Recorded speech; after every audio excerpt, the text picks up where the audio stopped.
huyu mtu ambaye alikuwa anaitwa Amnoni, maandiko inasema alikuwa na rafiki.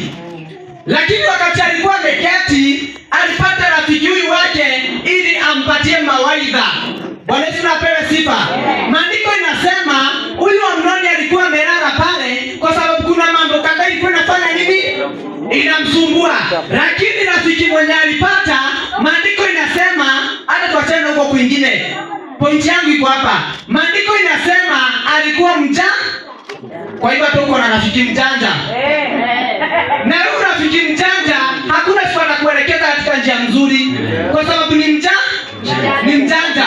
Na maandiko inasema Amnoni wakati alifuata na kati rafiki yake, na rafiki yake akakuja ndiposa ampatie mawaidha. Hata tukasoma ni mawaidha gani alimpea, sina haja na huko. Ajabu iko kwa uwerevu wa nani? Wake. Ningependa kusema aje, unaweza kuwa umefungua biashara yako, lakini mtu mwenye anakupatia mawaidha ni mjanja kukuliko. Na nabii alitolewa ni Mungu alitumana kwake ili afikishiwe hii ujumbe. Akaambiwa aje?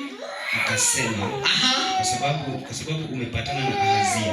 Kwa sababu umepatana na rafiki ambaye anaitwa Ahazia, Bwana amevunja kazi zako. Bwana Yesu apewe sifa. Mungu akubariki na fikisha hapo. Maandiko inasema ati huyu mtu alikuwa anaitwa nani? Gai. Tunaongelea Yehoshafatu. Maandiko inasema akatumaniwa na Mungu ili apelekee unabii. Akaambiwa aje? Ni kwa sababu umeshikana na rafiki, na huyo rafiki yake Mungu hakukuwa anampenda hata kidogo. Maandiko imesema alivunja kazi ya rafiki yake? Hapana. Huyo rafiki yake ndio Mungu hakuwa anamtaka. Na kwa sababu Mungu hakuwa anamtaka, na huyu rafiki ya Mungu. Hapa tuko na marafiki wawili. Rafiki ya Yehoshafatu na rafiki ya Mungu. Bwana Yesu apewe sifa.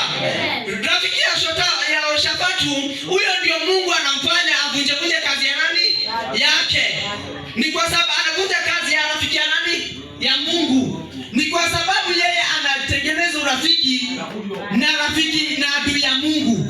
Bwana Yesu apewe sifa. Lakini madhara itapatwa kwa rafiki kwa rafiki ya Yehoshafatu.